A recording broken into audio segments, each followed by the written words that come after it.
lépp lu ñuy dal des fois ñun dañ ciy am part de responsabilité on est fautif ñun parce que ba tey ñun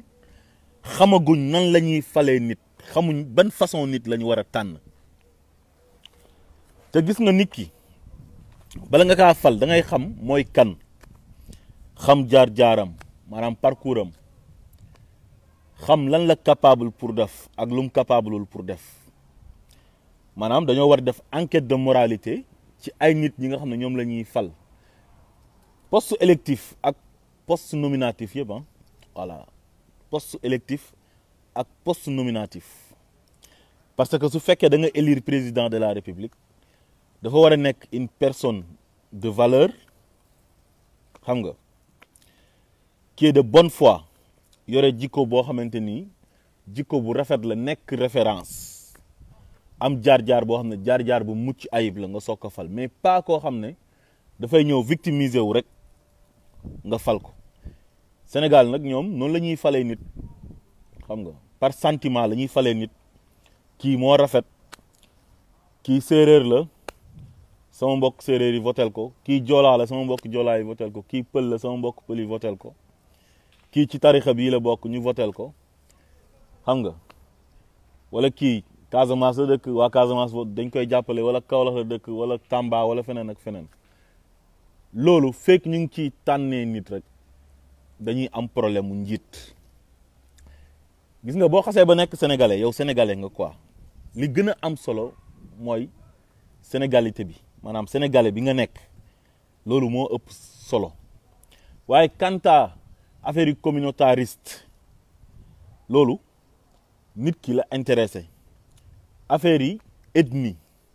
kooku nit ki pour moom la affaire yi religion nit ki pour moom la affaire tarixa nit ki pour moom la léegi yow booy fal nit ki da nga koy tànn ndax dafa am ay qualité yu baax il a de très bonnes qualités ay qualité yu rafet moo nekk ci moom ba pare mun am rigueur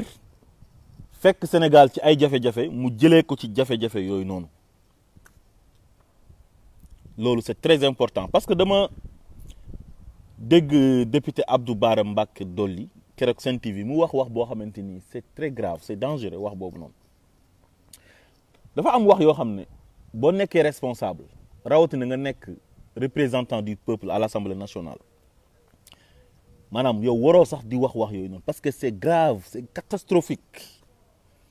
dafa toog mu ne Macky Sall murid yëpp dàq na leen murid yi nekkoon ci gouvernement bi yëpp da leen a dàq ma jàpp ne nit booy fal doo fal parce que kii murid la wala kii tijaan la wala kii xaadir la booy fal tamit doo fal nit ki parce que kii saraxule la wala joolaa la wala baynunke la wala basari la wala mankaañ la ah wala balant la kenn du falee ci noonu dañuy fal nit ki parce que il a des compétences dafa am compétence pour occuper poste boobu noonu dañuy fal nit ki parce que nit ki c'est un sénégalais lambda sénégalais la c'est un citoyen sénégalais ñu xool poste bi ndax moom mérité na ko ñu jox ko mais pas ñu ne kii murid la wala tijaan la affaire ay communautariste yooyu warul am Sénégal te maa ngi gis ñu bëri ñuy commencé di waxtaanee yooyu parce que bu Macky Sall faloo yaa ngi dégg ñu commencé di indi affaire yi ethnicisme ay Macky suñ mbokk pël la waaw yaa ngi dégg député Abdou Bara Mbacké Dolly tamit lu mu wax c'est très dangereux ay Macky Sall dàq na murid yëpp mais mën nga tudd ay nit ne Macky Sall dàq na leen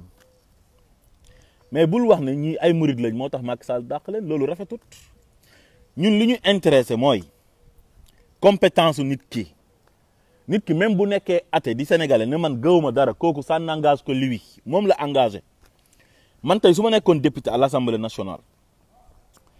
est-ce que damay ñëw taxaw di leen wax sama waxu ay jullit naan man vrai jullit laa wala c'est-à-dire lii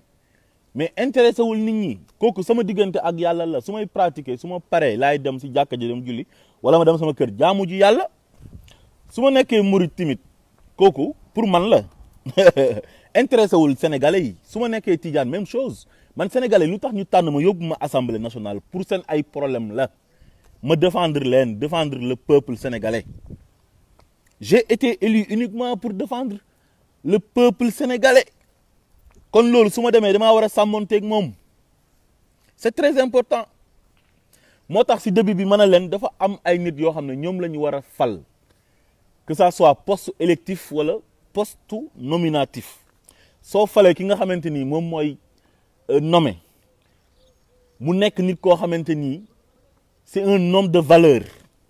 ay nit ñu am valeur rek lay àndal waxoon naa leen na leen dis-moi ton ami je te dirai qui tu es soo falee nit koo xamante ni exemplaire la nit koo xamante ni référence la mais ñi koy entouré après moom ñi muy tànn ñi ànd ak moom si cabinet mag ay gouvernement yi mag yëpp ni moom la ñuy mel parce que dërëm ak dërëm ñooy ànd mais Macky Sall mu ñu fal tey moom moo gën a insolent Moustapha Cissé Lo mu ñu dàq nii Macky Sall il est plus insolent 10 000 fois que Moustapha Cissé Lo parce que dégguñ ko mu def audio saaga mais chaque jour mu ngi saaga sénégalais yi ci di ñu jaay doole indil nañu fi parrainage boo xamante ni ñun d'accord uñ si ñun sénégalais yi mu jaay ñu doole jàllale ko par force à 6 mois des élections présidentielles mais loolu insolence la loolu jaay doole la arrogance la ba pare génnee policiers yi ne bu ngeen fi génnee ma dóor leen dóor yi métti faalewuma leen war na manqué ñu de respect suñu amee lu ñu métti ne dañuy marché ci mbedd mi mu génnee ay policiers ne du ngeen fi marché te constitution bi may ñu loolu mais loolu saaga la loolu lan moo ko gën a nekk saaga loolu saaga la jàpp na fi ay nit yoo xam ne defuñ ko dara avec la complicité de sa justice parce que justice bi justice am la jàpp ñooñu tëj leen ci kaso bi te defuñ dara ku ci mel ni Guy Marius Sagna Abdou Karim Gueye tey li mu def mais mënoon nañ ko baal tey parce que boo nekkee njiit tamit da ngay jéggale di jëlale mais ñoom ni ñuy doxalee dafa mel ni dañu am ay règlement de compte ak nit ñi wala ñu enel benn doomi aadama ne kii moom ñu ngi koy xaar mu def benn infraction bu ndaw duñ ko may dara ñu jàpp ko tëj ko ci kaso te ñuy bokk ci ñoom dañuy def pire te kenn du leen def dara xam nga Abdou Karim Gueye bi mu demee jàkkaarloog enquêteurs yi jàkkaarloog tamit le procureur de la République mais dafa wax ne moom dafa topp xolam dafa juum ci ay propos yam mais kooku mën nga ko jéggal baal ko non seulement mën nga ko jéggal waaye da ngay xool sax ne kii il est malade te si convalescence la nekk dégg ngeen fi dem na Allemagne subir 4 opérations il a subi 4 opérations mais kooku yow tu dois être humain quoi nga ne man kat wax dëgg yàlla kii dafa feebar nañ ko jéggal rek voilà door ko sursis 2 mois wala 1 mois bàyyi ko mu dem këram toog c'est tout mais tey jii Assane Diouf yéen a ngi ko jàpp tëj ko ci kaso gi parce que il a insulté le président mais Moustapha Cissé Lo a insulté tous les Sénégalais te Moustapha Cissé Lo saagaam bi mu saaga Sénégalais yi xam nga ban saaga la nekkul yaa xam mbay rek la saaga ak Farba Ngom de ak Marème Faye ak Macky Sall non Sénégalais yi la saaga parce que xam nga lu tax mu saaga Sénégalais yi parce que dafa trahir Sénégalais yi lu tax mu trahir Sénégalais yi mooy il a été élu député à l'Assemblée nationale par le peuple bi nag bu ñu lay fal parce que dañoo am ci yow yaakaar tànn la ci Sénégalais yi yóbbu la Assemblée nationale pour nga représenter leen foofu comme yow waroo nekk n'importe quelle personne n'importe qui doo n'importe qui tu dois incarner une forte personnalité loolu moo war a nekk ci yow kon moom dafa tas yaakaaru Sénégalais yi dafa wor Sénégalais yi en tant que élu du peuple parce que nee naa leen nit bu ñuy fal dañoo war a fal ay nit ñoo xam ne nit ñu sell lañ nit ñu yiw ñooñu lañ war a fal maanaam ñi ñuy représenter Assemblée nationale ak ñiy nekk suñu ay ministre ak ñi kuy nekk suñu président ñooñu ay référence la ñu war a nekk des hommes de valeur à chaque fois sax tey jii candidature yi buñ koy recevoir tey man je propose ñu xool ñoom seen parcours defal leen enquête de moralité xool Macky Sall fu mu jaar ndax mas na rey nit ndax mas na dorogew ndax mas na tox yamba ndax mas na violé exemple laay joxe quoi xam nga élection député yi tamit bu ñëwee balaa nit di nekk candidat tamit yooyu yëpp dañ ko war a xool sa jaar-jaar mais Macky Sall jaar-jaaram rafetul parce que Macky Sall en 2007 dem na élection Fatick di voter ay élection la woon foog naa élection présidentielle yu 2007 la si je ne me trompe pas mais indiwul carte d'identité am dafa fàtte carte d'identité am mu ñëw ñu ne ko monsieur le premier ministre nous sommes désolés parce que vous avez oublié votre carte d'identité vous ne pouvez pas voter mu ne lan waaye yow je vais voter par force xoolal jaay doole dajji isoloir bi dem voter par force génn jaay waa bureau bi doole président commission bi jaay leen doole dugg voter parce que boobu moo nekkoon premier ministre ba pare jógee fa dem Dakar avant résultat yi di génn mu taxaw ci VDN bi fi pont bi nekk tey foofu noonu ci ancienne piste bi taxaw fa di manifester wu di jubilé ne gagné nañ te résultat yi génn guñ kon kooku kenn waru ko woon a jox réew mi dañu waxante dëgg Sénégalais yi tamit dañoo am part de responsabilité si li ñuy dal ñun bu ñuy fal dañoo war a fal nit koo xamante ni référence la mais loolu ku ko defoon France wala États-Unis yow jeexal nga dépp dootoo nekkati maire dootoo nekkati député mënoo dem benn élection ba nit ñi fal la parce que sa ay acte si lañ lay juger ak sa comportement mais loolu c'est très important te Sénégalais yi ñoom dañuy fàtte loolu man loolu moo ma ci jaaxal quoi kon ñun dañoo nekk peuple boo xam ne ñun dañoo yeewoogul quoi maanaam ci wàllu comme ni ñuy falee nit yaama neex la ñuy falee nit ci victimisation la ñuy falee nit loolu moo tax ku jóg rek da ngay victimiser wu parce que ku victimiser wu da ngay am dara loolu moo tax Aby Ndour bi ñu daanee këram gi dégg maan këram gi sax place am bi ñu ko nangoo mais dafa mel ni ku nekk ci dëj dafa njëkk a def benn post wane ne c'est ma dernière publication sur les réseaux sociaux xam nga ak benn air bu triste ñëpp tiit ne Aby Ndour dafa feebar elle est condamnée dafay waaj a dee wala dara ñëpp loolu lañ xalaat même man xalaatoon naa ne Aby Ndour xëy na dafa am benn feebar bu nekk ci moom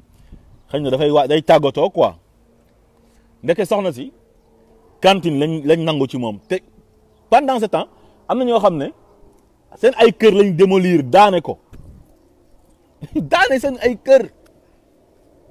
ñii ñu dàq leen fi ñuy liggéey nga xam ne si lañ doon dundal seen njaboot dàq leen dàq boo xam ne dafa arbitraire teguñ ko ci yoon mais affaire politique moo koy lal moom mu nekkoon ci système bi bénéficié wu ci ba mu neex ko masul kaasal kenn jigéen ñi masu ñoo am problème ba mu génn mbokk jigéenam yi nekk ñu sonn ba bëgg a dee di am problème mu ndox xam nga ak mbokk jigéenam yi nekk ci àll bi sonn ba bëgg a dee amuñ courant amuñ ndox di accoucher ci ay charrette masul génn kaasal leen dara masul xew ci réew mu génn kaasal leen mais moom dafa xam ne réew mi boo victimiser woo rek yow li nga bëgg di nga ko am ñëpp dañuy génn jàppale loolu moo tax nag mu victimiser wu mu génn takk ay noir fumé musóoru mel ni ku nekk ci dëj di triste di wane ne dafa dund injustice te moom ay moromam yu bëri dund nañ injustice te moom bénéficié wu na ci état ci ay privilèges état parce que xaritu Tanor Dieng la woon jigéenam la woon toog na fii na Tanor yóbbu na ko màkk ay yoon mais am na ñoo xam ne amuñ loolu ñoo xam ne mosu ñoo bénéficié wu ci état te ay victime état lañ ñiñ daane seen kër gàddaay ñooñu ay moromu jigéenam lañ mais li tax mu génn di victimiser wu noonu parce que dafay xam ne Sénégal boo victimiser woo li nga bëgg di nga ko am c'est ça loolu la loolu moo tax Macky Sall nekk président de la République tey parce que dafa am ak Abdoulaye Wade problème ñëw victimiser wu ñu fal ko loolu nag la ñu war a bàyyi nañu bàyyi loolu nit dafay nekk ci système bi bénéficier wu ci am privilège yëpp ba mu neex ko mu am ak ñooñu problème génn na ñooñu baaxuñ dañoo bon parce que dañ maa toroxal kon boobu yow yaa ngi sàmm sa intérêt personnel mais xooloo intérêt sénégalais yi ak bi nga nekkee ci nguur gi nu mu neexee woon ci yow te ñun Sénégal suñu gars yi ñoom affaire comme état nii defuñ ko sacerdoce affaire bi sacerdoce la war a nekk ça doit être un sacerdoce ñëw pour def ko pour am ndam quoi pour servir dignement ton pays quoi ta patrie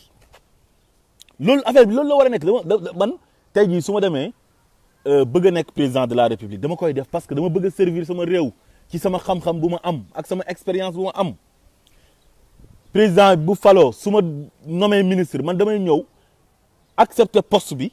parce que dama bëgg a servir sama réew mais defuma ko parce que dama bëgg a enrichir wala dara su élection député jotee bu ñu ma defee ci liste bi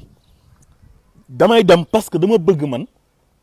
servir sama réew représenter peuple bi assemblée nationale di leen xeexal seen ay droit di leen ko kaasal ak seen ay jafe-jafe pour mu régler wu.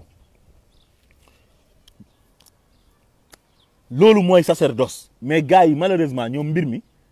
ñoom dañ ciy dugg pour privilège pour am prestige pour di ngand lu di vanté wu ñu naan leen monsieur le président monsieur le ministre te pourtant tubaab bi ñoom affaire bi jàppee wuñ ko noonu tubaab benn affaire bu ndaw mu démissionné da ngeen koy gis chaque jour tubaab benn affaire bu ndaw da ciy démissionné am na benn ku njëkkoon a nekk porte parole gouvernement bi avant Sibeth Ndiaye bon Sibeth Ndiaye sax ci remaniement bi moom dàq nañ ko quoi mais ki Sibeth Ndiaye remplacé woon Benjamin damay fàtte santam xaw ma Benjamin nan mais Benjamin boobu dafa am benn jigéen bu mu doon waxal message privé la WhatsApp mais génnee awraam comme ni koy français di waxee sa bit wane ko affaire bi feeñ affaire bi senn ndaw si balancé affaire bi ci réseaux sociaux yi mais dafa xëy démissionné mais Sénégal da ngay gis benn élu wala koo xam ne dañ ko nommé mu def lu gën a garaaw loolu mais loolu du tax mu démissionné bu rayoon nit sax du démissionné wala ñu taxal ko benn affaire taxal ko ci benn scandale du démissionné te tubaab bi boo leen taxalee ci benn scandale dañuy démissionné dem justice ñu setal leen ba pare ñu soog a ñëw continuer nekk ci luñ nekk mais ñun amuñ habitude boobu noonu ñun dañoo bëgg nguur démb maa ngi dégg Farba Senghor ñu invité ko RFM matin mais mu ngi wax bu garaaw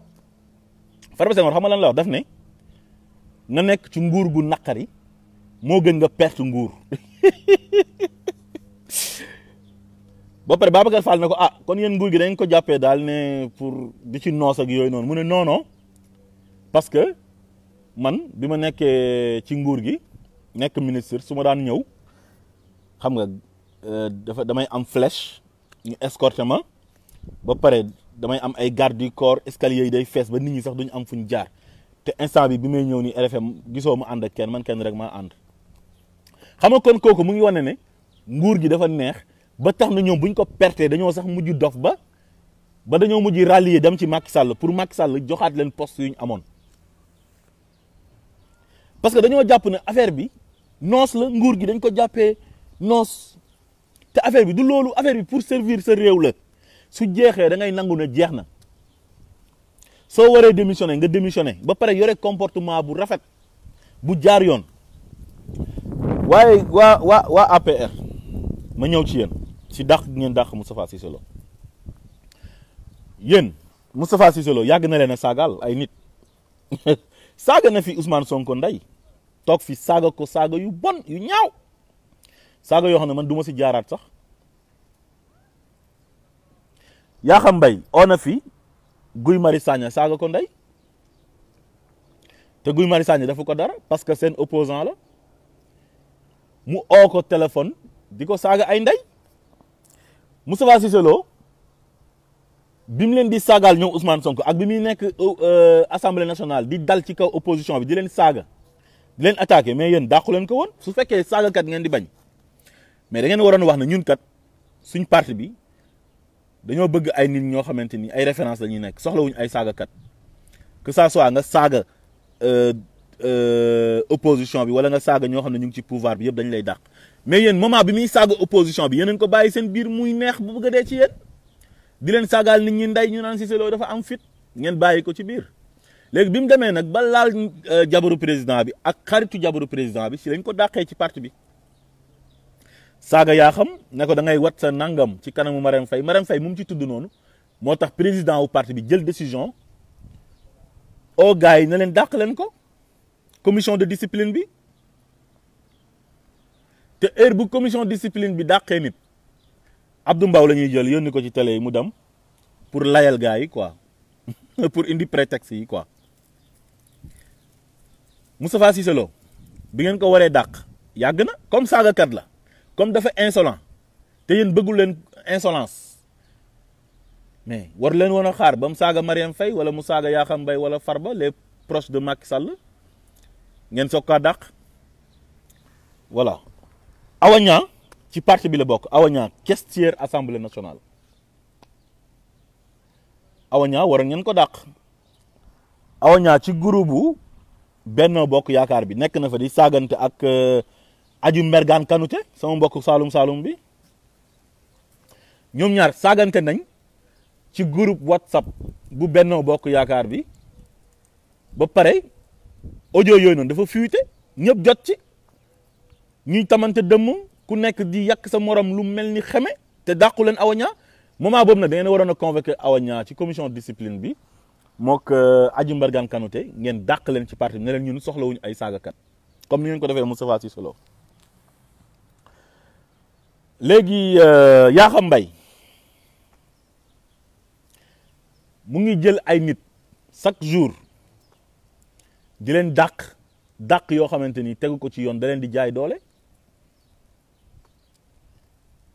parce que moom mooy directeur Soleil bërki démb rek dàq na fi benn nit boo xamante ni dàq bu arbitraire la ko dàq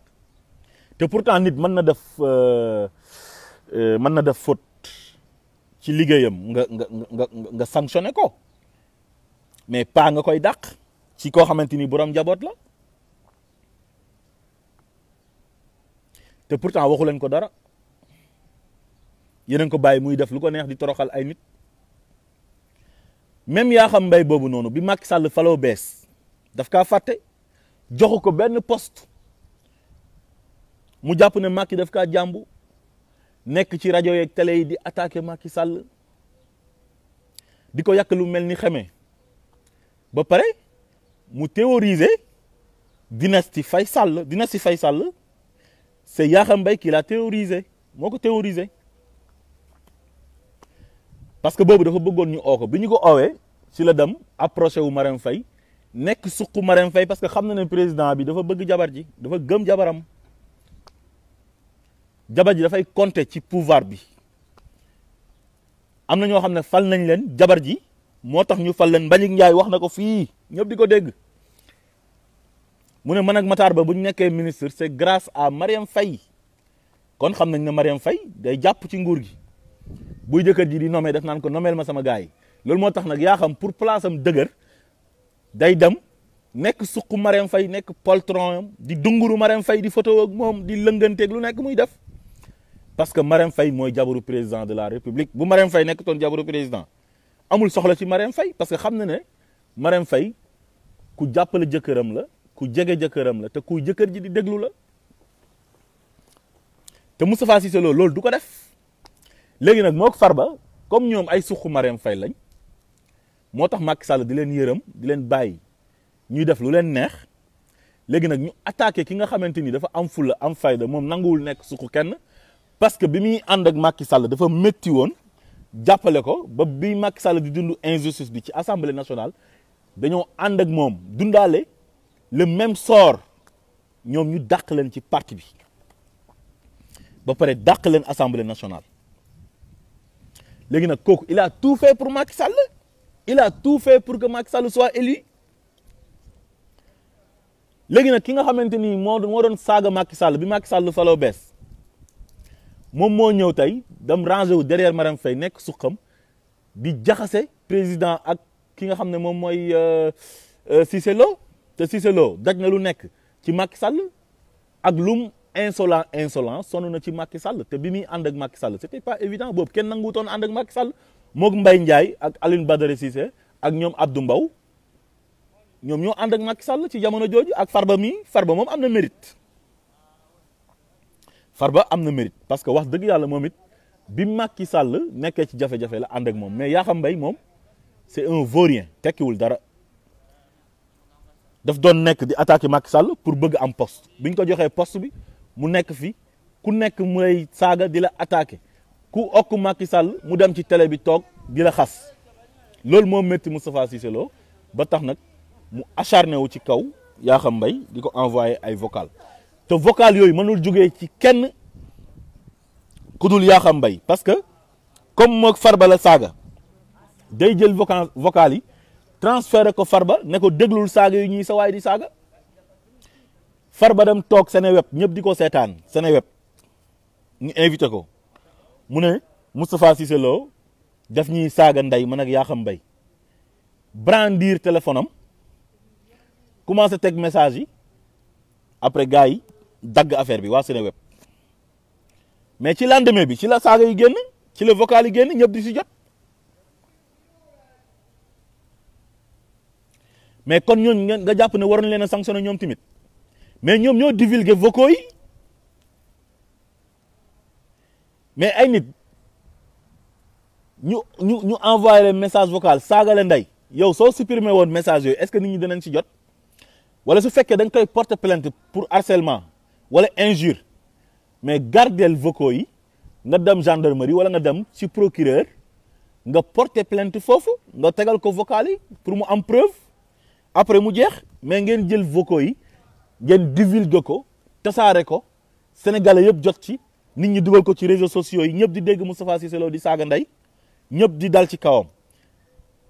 léegi nag ngeen jël ko dax ko ci parti bi mu mel ni da ngeen comploter loolu noonu complot la kon dafa mel ni da ngeen bëggoon ñu dàq Moustapha Cissé Lo te pourtant Moustapha Cissé Lo seen camarade de parti la man na am ak yéen problème sax ñu bëgg ko dàq ngeen ñëw toog na non buñ ko dàq parce que ñu ni neen ñooy ànd ku nekk da ngaa am sa jikko ay nit bu ñuy ànd ñëpp mënuñoo bokk jikko ñii dañu am ay qualité yu baax ñii am ay défaut léegi nga ne leen buñ ko topp ci ay défaut nañ ko comprendre mais da ngeen ko jaxase ak sénégalais yi mettre ko en mal avec tous les sénégalais jël vocaux yooyu mi divulguer ko sénégalais yëpp jot ci sénégalais yëpp di ko attaqué di ko xas ba pare ngeen dàq ko ci parti bi dàq ko ci seen groupe parlementaire bi bu Benno Bokk Yaakaar kon dafa mel ni lii ngeen bëggoon waaye nag su fekkee ne yoon rek ngeen di doxal yéen waa APR ak yéen waa kii nu mu tuddati sax groupe parlementaire bu bokkoo Benno Bokk Yaakaar mais dàq leen Farba parce que député la dàq leen ko ci parti bi ba pare dàq ko ci groupe parlementaire bi parce que moom moo jël vocaux yi mu transféré ko nit ñi divulgué ko ba ñëpp jot ci bu ko defutoon kenn du si jot mais nit bu defee lu ñaaw kañ dañ koy nëbbal lu ñaawam yooyu mais ku def lu ñaaw ak ki koy wane mais ñoom ñaar ñoo yem ki koy wane sax est-ce que gënul bon man su ma gisoon nit ku def taatu nen ma bett ko filmer ko mais su ma demee tasaare ko ci mbedd mi mais man maa ko tooñ parce que dafa nekk moom ci intimité ma bett ko filmer ko ba pare divulguer ko mais suñuy tëj man lañu war a tëj moom deful dara mais nag su ko defee ci mbedd mi nag lii olof di wax ne ku dee ci marché yow yaa tàggee sa bopp loolu mooy am boobaa c'est très important ba pare Macky Sall nee na dafa bañ ku vulgaire dafa bañ kuy saaga xanaa léegi la koy soog a bañ mais Souleymane Jules Diop saaga na fi ndey ku nekk bi mu nekkee Canada parce que dafa nekkoon ci ay jafe-jafe gars yi suñ nekkee ci jafe-jafe rek la ñuy respecter sénégalais yi quoi ñëw di xeexal ne Sénégal la ñuy xeexal fekk seen bopp la ñuy xeexal mais xeexaluñ Sénégal Souleymane Jules Diop Abdoulaye Wade la amal problème génn dëkk bi ñu menacé ko ne ko boo ñëwee Sénégal ñu tëj la mu dem Canada chaque mardi mu nekk Seneweb di saaga sénégalais yi ndey sëriñ yi sax da leen doon saaga na fi sëñ Mamoun Niass radiallahu anhu ci ku jënd tant am xaalisam jënd tantam yóbbu ko kër baayam teg ko foofu noonu nga ne fan la jëlee 200 millions yu mu jëndee tant bi naan ay nit ñaa ngi xiif ngay jënd tant 200 millions xam nga loolu yëfu yabaate la yëfu xamati la saaga na fi sax Macky Sall mi ko oo ne ko ñëwal nan Macky Sall nan lañ ko mën a defee sax ministre Macky Sall mérité wul sax nekk chef de quartier bay nekk ministre ne Macky Sall il est incapable taxe ko de tous les noms d'oiseaux di saaga Abdoulaye Wade di saaga ministre mi di saaga ñëpp mais kooku bi Macky faloo parce que Macky dafa foog ne bu ko awul xëj na Souleymane Jules Diop saaga yi mu doon saaga Abdoulaye Wade après dafay ñëw ci moom di ko saaga quoi mais daf ko oo ne ko ñëwal est-ce que Souleymane Jules Diop saagakat boobu noonu kooku Macky Sall su bëggoon ay nit ñoo xam ne c'est des hommes de valeur des hommes de référence dina jël Souleymane Jules Diop di ko def ministre dinañ waxante dëgg loolu mooy problème bi léegi tamit war ngeen leeral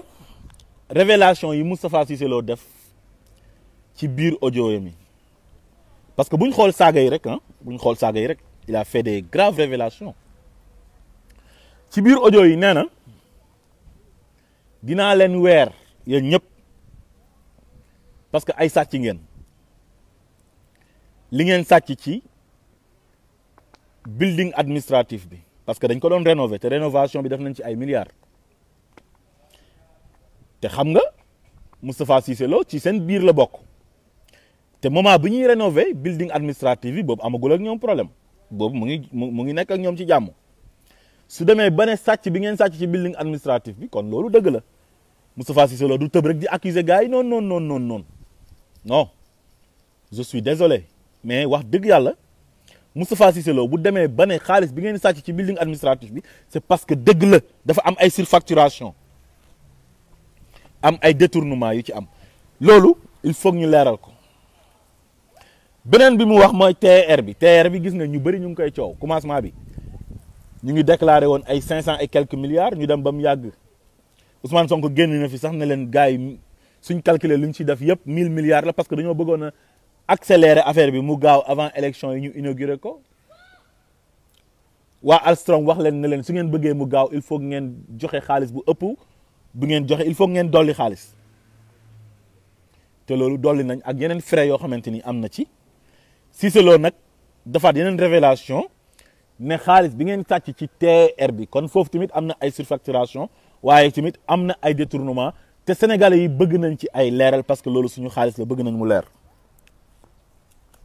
mu defaat yeneen tamit encore ba tey ci biir audio yi mu ne intrant yi maanaam jiwu yi mooy semence bi nga xam ne état bi moom moo koy subventionné pour ñu jox ko baykat yi nga xam ne ñoom ñoo ko mérité mooy baykat yi nga xam ne seen loxo jotul seen ginnaaw dañuy bëgg jiwu ñu subventionné benn jiwu jox leen ko subventionné engrais jox leen ko te yooyu dafa bëri de du gerte rek ak engrais de am na ripaas sax am na bon ripaas pour éleveurs yi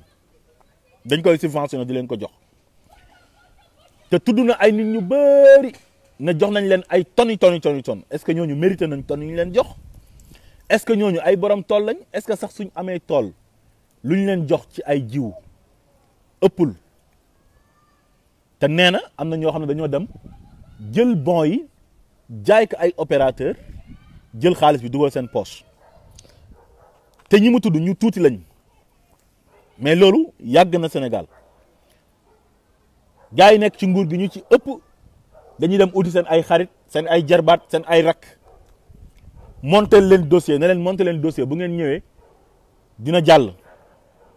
suñ demee ministre de l'agriculture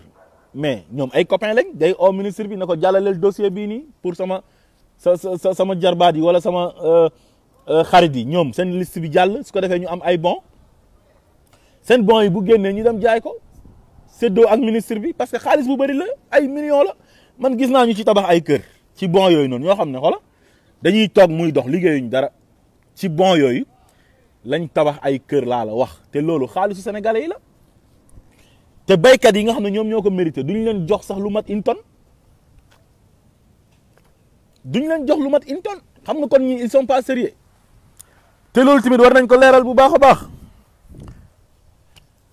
léegi seen dàq gi ngeen di dàq nit ñi ma ñëwaat ci encore Bougazelli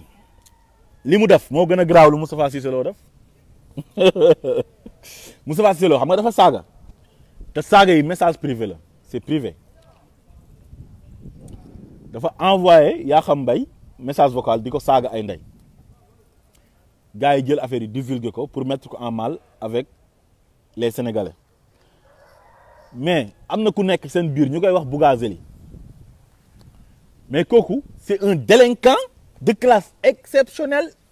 un délinquant financier c'est un trafiquant de faux billets mais mu ngi seen parti bi mais dàq leen ko ni ñun soxlawuñ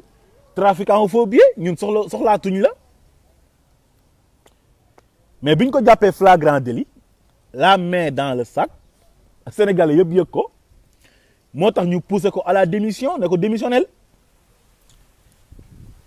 mais buñ ko jàppoon flagrant délit dañuy nëppal affaire bi parce que bëgguñ ko bokk seen biir ay ñaawteefam di feeñ sénégalais yi di ko yëg mais dañ ko jàpp loxo si poche muy jéem a crom pour gendarme yi bañ affaire bi feeñ léegi nag amututoon benn pexe gars yi dañ naan ko mais il faut que tu démissionnes soo démissionné wul mais sénégalais yi dañuy dal suñ kaw il faut nga démissionné léegi nag bi mu démissionné assemblée nationale ci poste député am da ngeen ko waroon na dàq ci parti bi ne ko ñun amuñ affaire ak koo xam ne délinquant la mais dàqu leen ko kon yéen ba tey yéen a ngi garder ay délinquant ci seen biir parti bi parce que nag Moustapha Cissé Lo saaga mi kenn àndu ci de man Moustapha Cissé Lo su ma sañoon day démissionné sax ci assemblée nationale poste député am dafa war a démissionné parce que dafa trahir sénégalais yi waaye nag yàgg na di saaga mais bi mu saagaa ba laal jabaru président bi si leen koy soog a dàq kon ku laal jabaru président bi rek yow am nga problème affaire bi loolu la léegi ku laal jabaru président bi yow am nga problème mais lu la neex mën nga kaa wax ba mu des jabaru président bi dara du la ci fekk Farba Ngom dañ ko war a dàq ci parti bi parce que moom moo tasaare message yi Yakham Mbaye saagakatu nday la dañ ko war a dàq ci parti bi moo gën a vulgaire ñëpp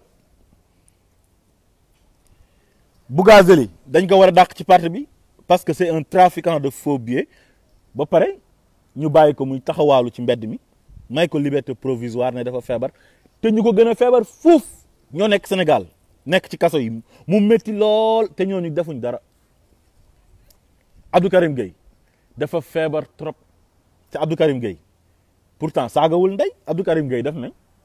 dañoo waroon dem summi tubay commissaire mais commissaire mooy kan mais commissaire bi nit la te bi mu demee sax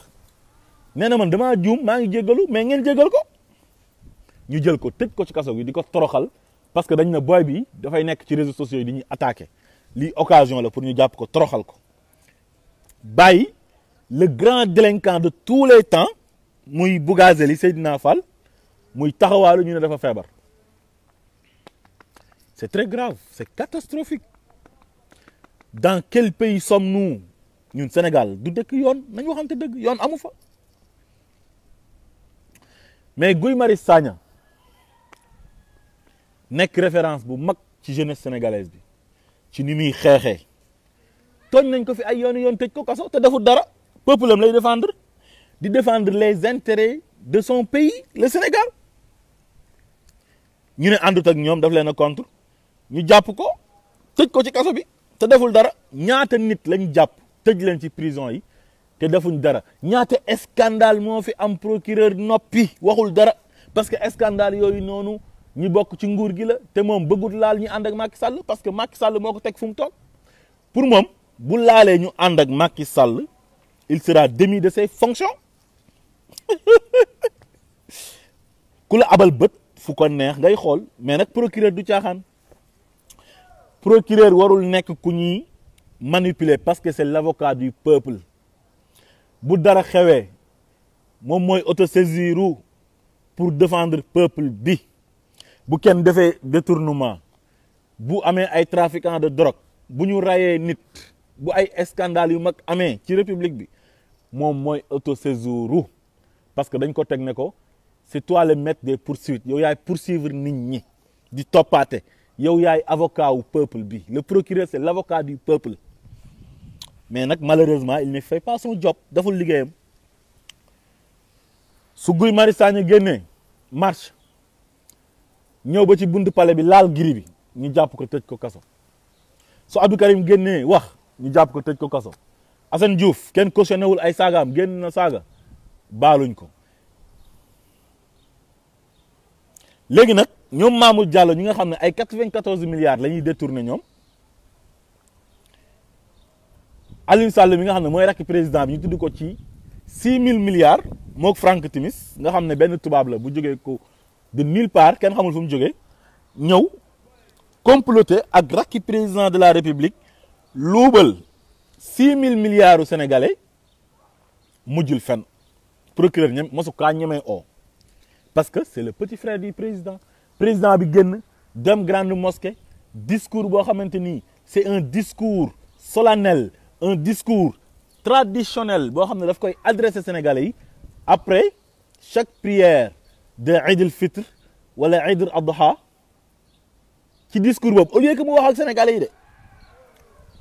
mais dafa génn il défendait son petit frère ne sama rakk lañ jël tuumaal ko président ana président ak sama rakk république xamul rakk xamul jarbaat xamul jabar xamul doom tu es le président de tous les sénégalais man miy toog di wax ak yow man ak Aliou Sall ñoo yem ñoo yem ci Sénégal ñoo war a yem bët bu ñuy xoolee monsieur le président de la république Aliou Sall sa rakk la mais yow tu es le président de tous les sénégalais tu es le gardien de la constitution chef suprême des armées chef suprême de la magistrature kon kooku waroo am rakk waroo am jarbaat tànk wàccoo soo wàccee nag nga delluwaat ci sa rakk yi delluwaat ci sa jarbaat yi delluwaat say doom say jabar loolu mooy problème mu Sénégal lii rek moo fi nekk yoon amu fa yaama neex moo fa am népotisme moo fa am dóor doom làq doom impunité totale notoire te ñëpp dañ ciy teg seen bët ñëpp dañ ciy teg seen bët kon daal fu may jeexalee mooy Moustapha Cissé Lo yàgg na saaga sénégalais yi ndey gars yi boole ko ci seen biir léegi nag ñu xaar ba mu saaga ba tudd première dame ñu soog kaa dàq ci parti bi parce que dafa tudd première dame su fekkee tamit da ngeen a bëgg lii rappel la de li may wax da ngeen a bëgg ay nit ñu set rek ay nit ñoo xamante ni ay nit ñu clean lañ set wecc Farba Ngom warul des ci parti bi dañ kaa war a dàq parce que moom moo divulgué audio yi Yakham Mbaye saaga na fi Guy Marius Sagna ndey mu ngi dàq ay nit te tegu ko ci yoon Le Soleil nga xam ne Sénégal yëpp ko moom di leen jaay doole dàq leen ko ci parti bi wala ngeen jëlee ko Soleil na ko yow da ngay abuser ci sa pouvoir di dàq nit ñi te defuñ la dara Soleil quotidien national la waru fa nekk naan day dàq ay nit comme nga nekk ci fonction publique bi di jël nit ñi di leen dàq rek nit ki bu defee erreur wala mu def faute wala mu def infraction da nga koy mise à pied teg ko ay sanctions yu sévères mais pas nga koy dàq voilà Soleil du privé Yakham Mbaye dàq leen ko ci parti bi jëlee ko Soleil parce que jaakati doole la du tous Bougazelli dàq leen ko ci parti bi c'est un trafiquant de faux billets Mamour Diallo dàq leen ko ci parti bi parce que dañ ko tudd ci détournement Aliou Sall dàq leen ko ci parti bi parce que dafa détourné 6 000 milliards moo benn tubaab su fekkee lu jub ngeen bëgg voilà donc li laa amoon tey li ma doon waxtaanee ma leen di gërëm di leen sant bu baax a baax ci bàyyi ngeen ñuy bàyyi xel di leen bëggee bu baax a baax di leen jox rendez-vous beneen yoon incha allah merci beaucoup.